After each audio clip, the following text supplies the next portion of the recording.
Quem encontrou, diga amém. Vamos colocar de pé para a leitura, Atos 18, versos 2 e 3.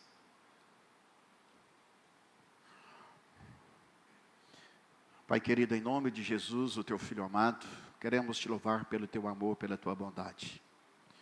Queremos, Deus, que o Senhor esteja projetando luz na mente e coração de todos nós. Que possamos, Deus, na nossa caminhada sempre, sermos pela verdade. Porque nada podemos contra a verdade, a não ser pela verdade. E a tua palavra também diz, seguindo a verdade em amor, cresçamos em tudo naquele que é o cabeça, Cristo Jesus. A tua bênção, Deus, para a palavra que será ministrada nesta hora. É o que nós oramos em nome de Jesus. Amém. Atos 18, 2 e 3. Lá encontrou um judeu chamado Áquila, natural do Ponto, recentemente chegado da Itália com Priscila, sua mulher, porque o imperador Cláudio havia decretado que todos os judeus deviam sair de Roma. Paulo aproximou-se deles e, como tinham o mesmo ofício, passou a morar com eles. Áquila e sua mulher Priscila e o apóstolo Paulo ali trabalhava. O ofício deles era fazer tendas. Pai, em nome de Jesus, pedimos neste momento a tua bênção, a tua graça. Derrama, Deus, o poder do teu Espírito Santo sobre as nossas vidas. É o que nós oramos em nome de Jesus. Amém. Podeis assentar.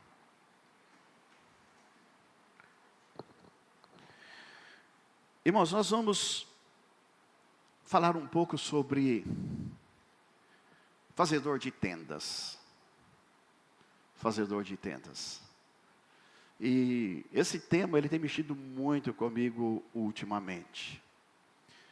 E eu creio que esse tema, ele precisa ser muito bem trabalhado por nós, porque é algo bíblico, abençoador, e que nos leva ao cumprimento da missão em nome de Jesus.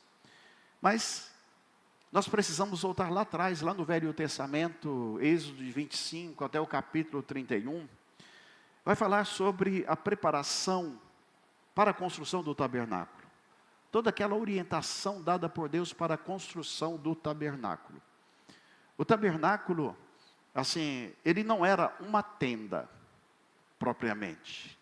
O tabernáculo, ele era composto pela tenda, que cumpriria de uma certa forma o papel dessas 4 paredes aqui.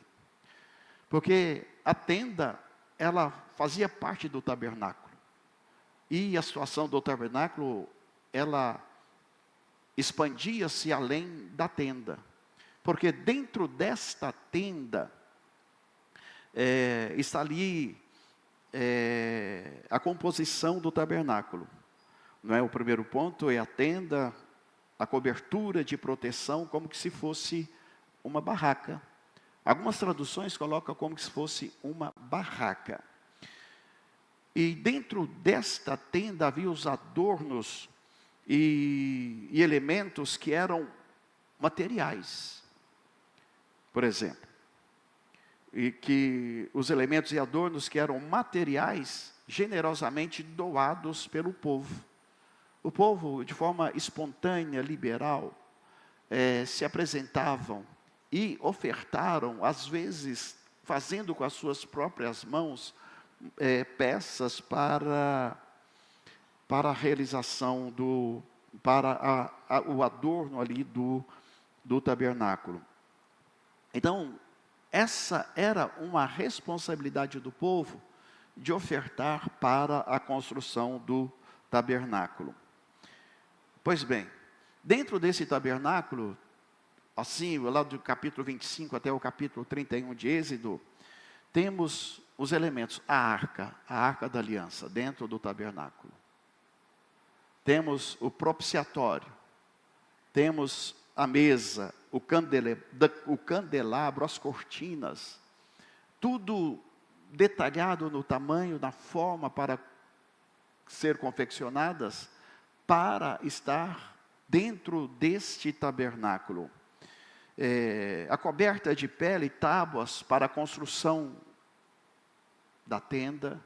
A tenda, normalmente, ela era feita ou de tábuas ou de peles de animais. O véu e o reposteiro e as colunas, o altar do holocausto, o altar do sacrifício, e o átrio, os espaços do tabernáculo, as vestes dos sacerdotes, as vestes de Arão e dos seus filhos, tudo orientado, dirigidas por Deus, detalhadamente, orientando como que deveria fazer a construção deste tabernáculo. O altar de bronze, o altar de incenso, onde a fumaça subia, aquele aroma agradável que subia para Deus, as ofertas contínuas, bacia de bronze, o pagamento do resgate, né? Cada detalhe, se a gente fosse entrar nele, você consumiu uma boa parte do tempo. O óleo da santa unção, o óleo de azeite, e o incenso sagrado. Todos os edificadores e artífices eram selecionados os melhores. Não era meia boca, eram os melhores. Não era na construção civil, é muito comum dizer aqui o pedreiro meia colher, né? Não era meia colher, era o melhor. Ele tinha que ser o perito naquilo que fazia. E tudo isso compunha o tabernáculo. E tudo isso ficava alojados aonde? Debaixo da tenda. A tenda era construída para alojar esse tabernáculo. Interessante que, lá no texto lá de Êxodo, depois tudo pronto, o tabernáculo ficou pronto. Antes da consagração, Moisés, ele foi, inspecionou tudo, conferindo medida por medida, material por material. Depois que ele percebeu, teve no seu coração a convicção de que o trabalho que fora realizado foi por excelência, aí então Moisés abençoou o tabernáculo. Sabe? Moisés, ele tinha consciência do que aquilo que a gente faz para Deus, nós precisamos fazer da melhor maneira possível. Nós temos que ofertar para Deus o melhor. Nós temos que ofertar para Deus aquilo que é importante para a gente. Não é aquilo que é descartado. Não é aquilo que vai para o lixo. Vai para o lixo, eu vou dar para a igreja. Você está entendendo? Nós precisamos ofertar. Era assim a visão de Moisés. É claro que, assim, aqui no nosso meio é muito importante. Nós recebemos doação de vários irmãos. Tudo muito útil. Tudo muito útil. Algumas filtragens são feitas, a triagem é feita, mas assim, o coração da igreja é extremamente generoso. Sabe? É extremamente generoso. A igreja tem prazer em fazer isso aí. Então Moisés, ele verificou tudo. As obras de artes, de ouro, de prata. E ele conferiu se havia excelência. Tudo feito com excelência. A Bíblia diz, maldito aquele que faz a obra de Deus relaxadamente. Mas bendito, feliz é aquele que faz a obra de Deus ardentemente, prudentemente. Então todo esse trabalho da construção do tabernáculo, ele tinha uma proposta. Não era construir o trabalho em si, o tabernáculo em si. Ele havia algo maior. Ele foi feito para receber algo maior. A culminância de tudo era para receber e simbolizar a presença de Deus no meio do povo. A olhar para o tabernáculo, a entrar dentro do tabernáculo, a presença da arca e o incenso, o sacrifício, tudo aquilo ali, era a forma de perceber, identificar a presença do Deus Todo-Poderoso. E a bênção, depois que Moisés abençoou, a presença de Deus se manifestou naquele lugar. Pois bem, a construção da tenda, ela tinha um propósito, que era para compor toda a estrutura do tabernáculo. Isso lá no Velho Testamento, naquele momento de deserto, antes da construção do Templo de Salomão. E aqui no Novo Testamento, a Bíblia apresenta que Paulo tinha como ofício o fazer tendas. Era Paulo mais Áquila e Priscila, um casal, que tinham a mesma profissão de Paulo de fazer tendas, com tábuas ou com peles de animais. Mas qual que era o propósito de Paulo na construção desses abrigos, muitas vezes usados e vendidos para nômades, aquelas pessoas que não têm endereço fixo, tipo cigano, hoje está aqui, quando depois está no outro canto e tal, eram muito utilizados para esses nômades. Paulo, ele construía tendas e ele vendia tendas. Com que propósito? Porque Paulo, ele fazia tendas para ajudar no custeio da obra missionária. Então ele fazia tendas com o propósito do custeio da obra missionária, tanto para si como para ajudar os crentes que eram necessitados. Então havia um objetivo nessa proposta de Paulo de fazer tendas. E também para se livrar de obstáculos do caminho. Para favorecer a caminhada. E Paulo, quando disse Paulo, ele era um fazedor de tendas.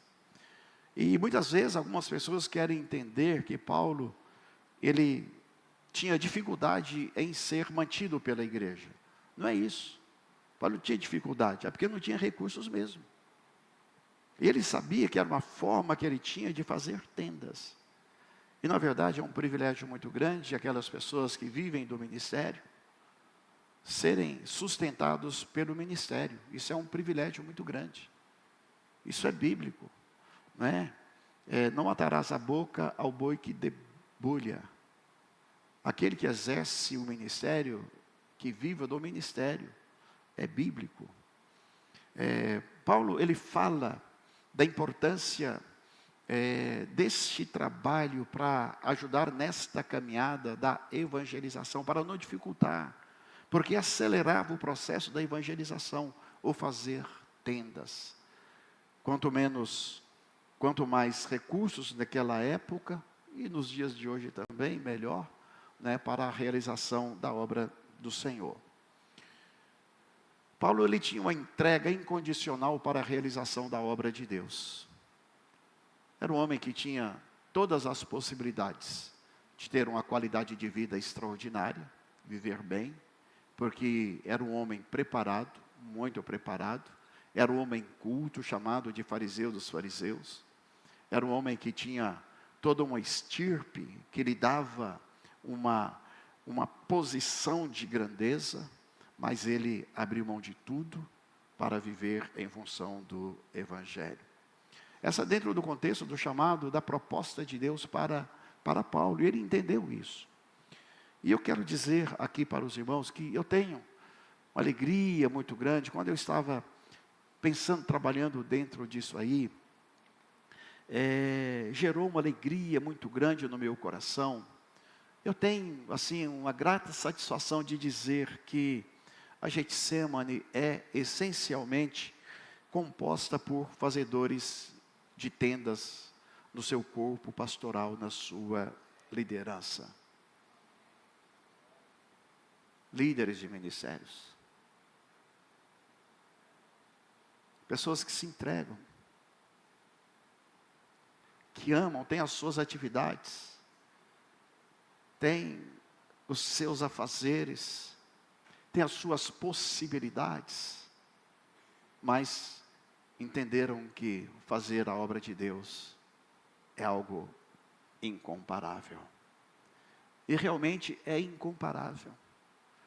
Nós temos aqui no nosso meio pessoas que a gente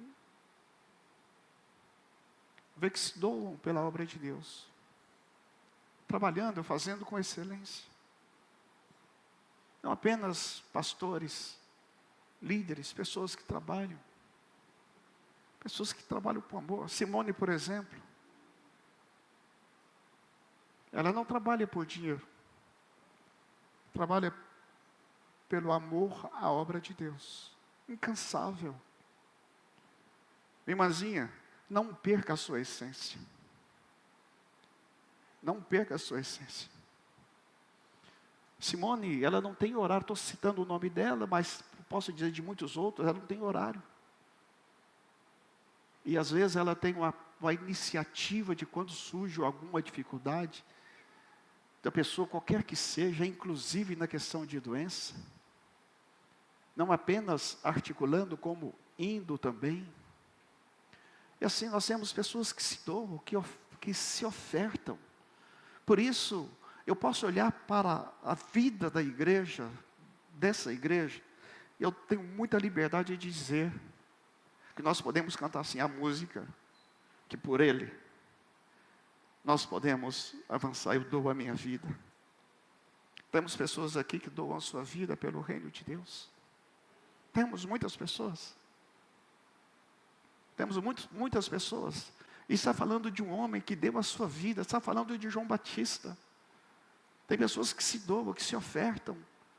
Tem pessoas que não mede esforço algum. Não tem horário. Às vezes de noite, de madrugada. E sai trabalhando, projetando, programando para realizar a obra de Deus. Eu e Eduardo, nós acordamos mais ou menos no mesmo horário. E assim, e quando percebe que já está se consumindo em favor da igreja, da obra, retiro de homens, me deu uma coisa lá dentro. Poxa, eu queria tanto estar lá naquele retiro dos homens, para jogar uma pedra em alguém lá.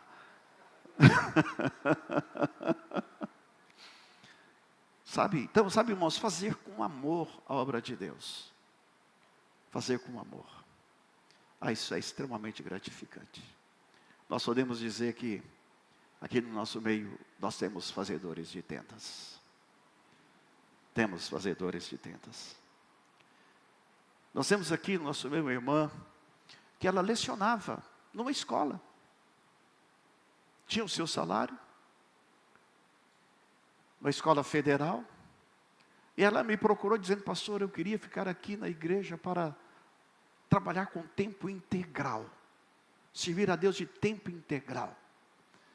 E eu disse para ela: minha irmã, lá na sala de aula você tem tanta matéria-prima para se transformar em filhos de Deus.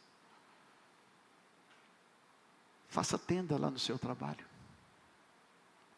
Evangeliza. Leva Jesus. Seja um exemplo lá dentro. Glorifique a Deus lá. Nós estamos vivendo, nós estamos caminhando. E eu tenho uma convicção plena que nós precisamos trabalhar muito nessa questão de fazer tendas.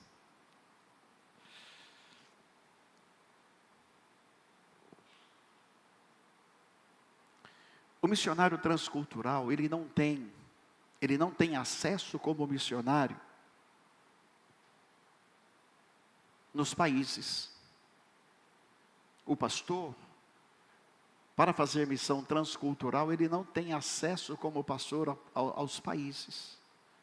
Não tem. Eu sou missionário, missionária. Negado. Essa é a realidade. Mas, quando o missionário transcultural, e que ele não tem esse acesso na maioria dos países como pastores, mas como pessoas que podem contribuir humanitária e socialmente, cientificamente, engenheiros, profissionais de saúde, área da construção civil. Onde você vai chegar, vai agregar valor na cultura do povo, no desenvolvimento do povo. Mas os países, a grande maioria, são fechadas para, não quero missionário aqui não. Principalmente nos países do Oriente Médio, países da janela 1040. Mas se você é um engenheiro, é um médico, um enfermeiro, se você é um psicólogo, se você é um arquiteto, se você tem o que ofertar, ajudar na construção daquela sociedade, melhorar aquele país, você entra. Aí você precisa ser literalmente um fazedor de tendas. Você precisa trabalhar. E o objetivo não é trabalhar, é apenas um meio para cumprir uma missão. Faça tendas para o cumprimento de uma missão. Faça tendas para você poder dizer para os povos de todas as raças, tribos e nações que Jesus Cristo vive, reina e é Senhor. Como fazedor de tendas, você tem acesso, você tem o coração das pessoas. E tem o coração das pessoas mesmo. Deus, Ele te chama para você fazer uma grande diferença. Sabe, irmãos, é tempo de fazer tendas para acelerarmos a volta de Jesus. Nós ficamos preocupados, nós queremos Jesus, quando é que Jesus vai voltar? Quando é que Jesus vai voltar? Irmãos, Jesus, Ele disse que primeiro o Evangelho precisa ser pregado a todos os povos, então virá o fim. Vamos fazer tendas, vamos pregar Jesus, vamos fazer de todas as formas para levar o Evangelho de Jesus às nações. Vamos fazer tendas no seu trabalho, você pode ser um fazedor de tendas. No exercício da sua profissão, você pode ser um fazedor de tendas. Utilizar aquilo que você se tornou como ferramenta evangelizadora. E as pessoas vão olhar para você, poxa, essa pessoa é extraordinária. Essa pessoa é extraordinária. Então, assim, quando a gente olha a turma que vai lá para o Cocal, a gente vê quantas pessoas que vão, porque abre mão, negocia férias, negocia, às vezes fecha a sua empresa, fecha consultório, né? Lucas e Marina fecharam o consultório por 2 temporadas para estar lá no Cocal, para fazer tendas lá, levar Jesus lá. E pessoas no seu trabalho articulam, organizam, remaneja folgas, negocia, deixa eu faltar, depois eu faço a reposição dos dias, porque as pessoas elas querem levar Jesus. Irmãos, é pauleira essa viagem lá em Cocal. São dias intensos lá em Cocal. Interessante que a gente passa normalmente 2 dias na praia. Quando a gente volta, ninguém fala de praia. Ninguém fala de praia, só fala da missão. Só fala da missão. Praia linda, legal, maravilhosa. Não. Praia é praia. Mas fazer a missão é muito melhor do que praia. Amém? E a gente vê o engajamento nas pessoas. O Jonas, fica de pé, Jonatas, aí, você é missionário. Estava lá. Aí, o tamanhozinho aí, ó. Lá, foi para fazer missões lá. Vendo o pai dele chorar lá em Cocal, chorava, sabe? Quebra, irmãos, quebra, muda. Fazer tendas muda a nossa estrutura pessoal. Muda, agrega valor, nos desperta para missões. Não é? para cumprir o chamado que Deus ele nos fez. Onde é que você está? O que é que você faz? Você pode ter certeza que no seu ambiente de trabalho é um lugar que você pode cumprir com a sua missão. Interessante, o professor, o médico, o enfermeiro, ele tem muito mais matéria-prima na mão para transformar em filhos de Deus do que o pastor presidente. Por quê? Porque está lidando com aqueles grupos que tem que passar por eles. Eu tinha uma bronca lá na Receita, eu fiquei numa bronca quando fui mudado de setor, fui para um setor lá no primeiro andar, onde não transitava gente. Fiquei um período lá, meu Deus do céu. Eu amava ficar lá no atendimento ao público. Porque o contato, o relacional, conversar, o ouvir, sabe? E eu pude abençoar muitas pessoas assim, muitas pessoas. E quando eu vim aqui para Palmas, antes de eu vir para Palmas, antes de fazer a escolha do Tocantins, eu orava a Deus, onde é que o Senhor me quer?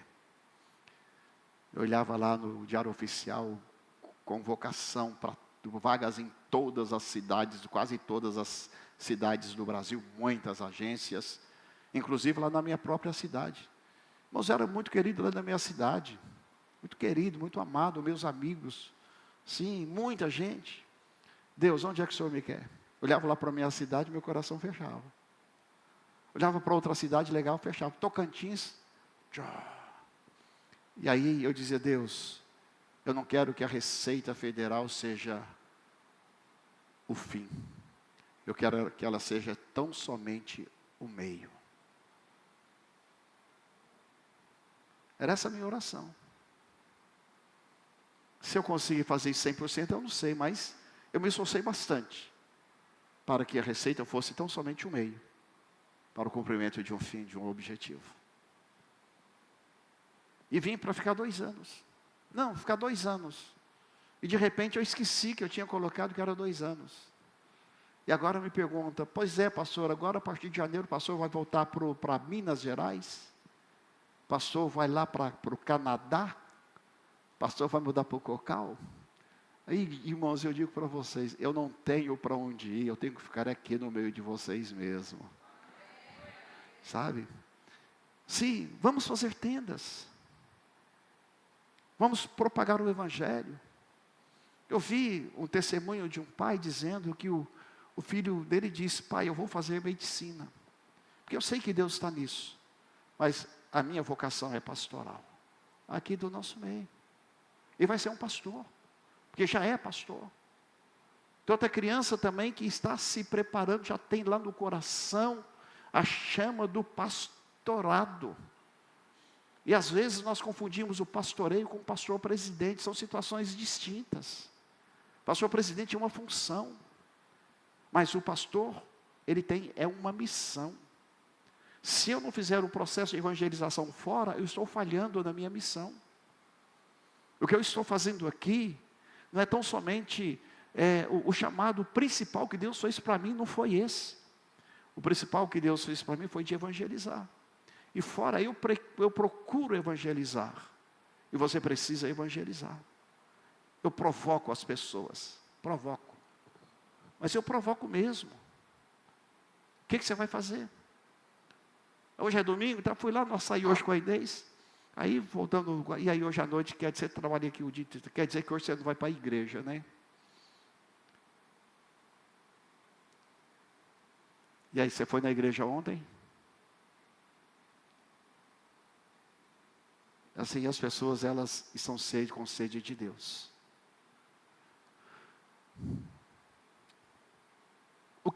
Qual é a sua missão? Onde é que você trabalha? Você está se preparando para quê?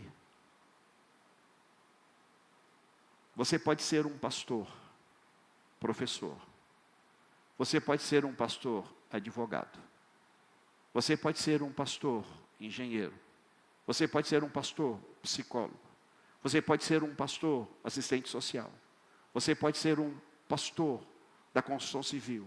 Não importa.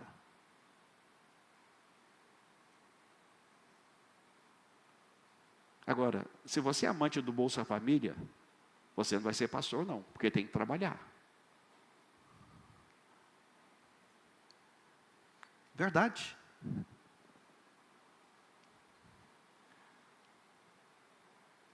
Falando sobre o Bolsa Família, irmãos, era muito comum você passar em frente o Atacadão, o Açaí, esses grandes mercados, nessas grandes empresas, temos vagas para isso, tal. Não aparece ninguém. Por que eles estão automatizando? Você chega lá com o seu produto, você mesmo pega, passa, paga e vai embora. Não é porque não tem gente desempregada aqui nessa cidade, não. E a gente precisa muito entender o que Paulo diz: aquele que não trabalha, que não coma. É Paulo que diz.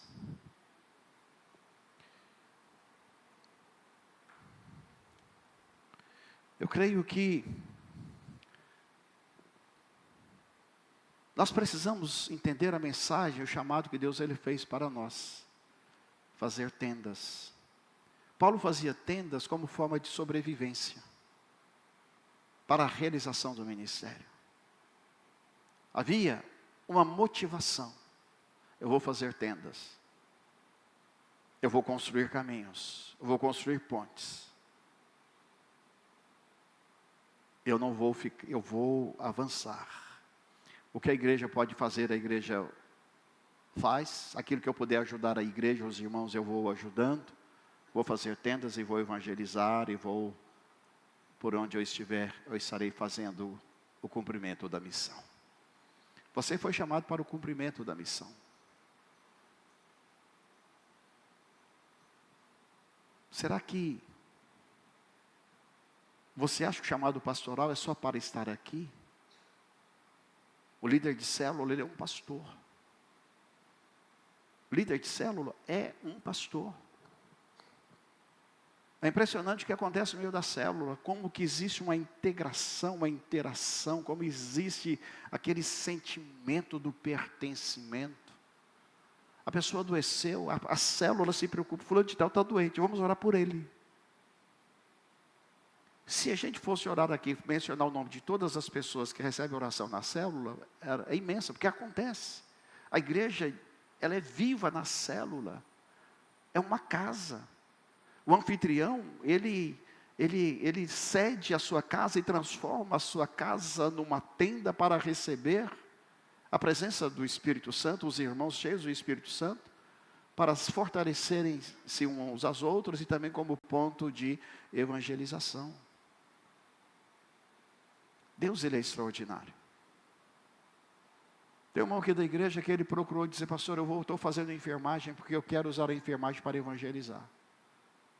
Estou fazendo porque eu quero evangelizar no hospital, falar de Jesus, quero falar de Jesus. De repente você seja um pastor e não descobriu que você é pastor. Um missionário não descobriu que você é um missionário. O chamado, ele foi para mim, sim, mas ele é com toda certeza para você também. Temos ali a Gabriela, veio lá de Goiás, fazendo seminário. Vai entrar nas fileiras do nosso seminário a partir do ano que vem. A preparação, ela é importante. Mas você precisa entender, no exercício das suas atividades, você pode e deve ser um fazedor de tendas. Eu estou aqui, mas a minha missão maior não é ser engenheiro. A minha missão maior é ser um evangelizador. Minha missão maior não é ser um servidor público. A minha missão maior é ser um influenciador. A minha missão é manifestar a glória de Deus sobre a vida das pessoas. Fazer tendas. na sua profissão, no que você está fazendo hoje, faça tendas. Entenda que a tenda é apenas, assim, uma estratégia que você pode se utilizar, legítima, dada por Deus, para revelar Jesus Cristo às pessoas.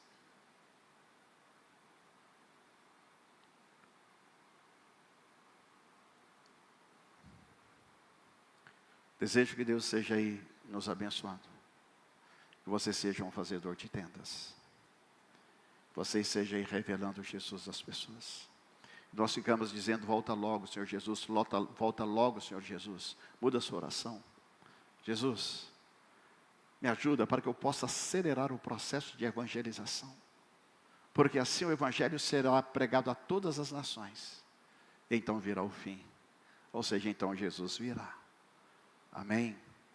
E às vezes nós olhamos essa efervescência do mundo, e assim, e a gente fica com aquela coisa, o coração acelera, meu Deus, tanta coisa que está acontecendo. E para o mundo ser destruído, basta um desses grandes homens malucos aí do mundo acionar um botão, explode. Mas o mundo não está no controle do homem, o mundo está no controle de Deus. Sabe, chegará um momento. Então nós temos que estar preparados, como se Cristo voltasse hoje. Nós temos que estar preparados. Nós não sabemos quando Cristo voltará. Pode ser hoje? Pode. Pode ser o ano que vem? Pode ser o ano que vem. Mas pode ser daqui 50 a 100 anos. Mas com toda certeza, o tempo da oportunidade, ela é muito mais rápido do que você imagina. Porque esse tempo da oportunidade é na individualidade de cada um de nós. Muitas pessoas são surpreendidas. Eu fui, de repente Jesus, ele chamou alguém. A oportunidade daquela pessoa que foi chamada já passou. Se ele estava pronto, ele estava pronto. E se ele não estava pronto, não adianta esperar pelo purgatório, porque não haverá. O tempo da oportunidade é agora. Vamos evangelizar.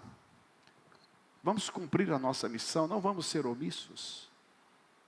Vamos orar, abençoar as pessoas. Não precisa falar bonito. E às vezes com a motivação correta e dizer, Jesus te ama. Deus, Ele quer mudar a sua vida. É mentira?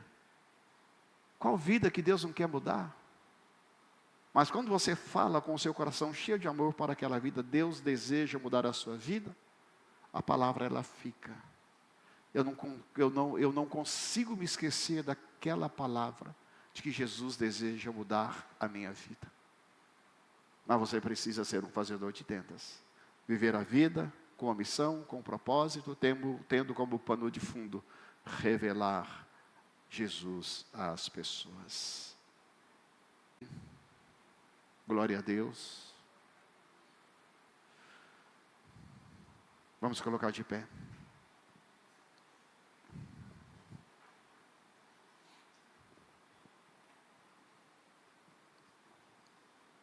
Põe a mão sobre o seu coração.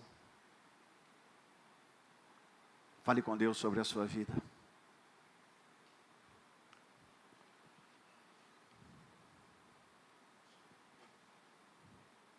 Jesus, Ele te ama.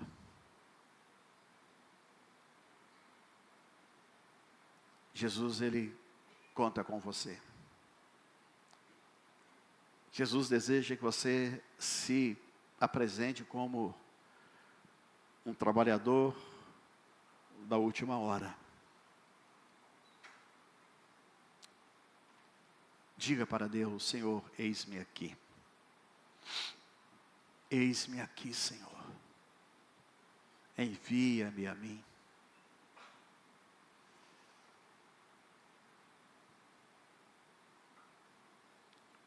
Você que deseja ser mais intenso na evangelização, você que entendeu a mensagem, você deseja ser um fazedor de tendas, aproveitar a sua profissão, as suas atividades para revelar Jesus Cristo às pessoas.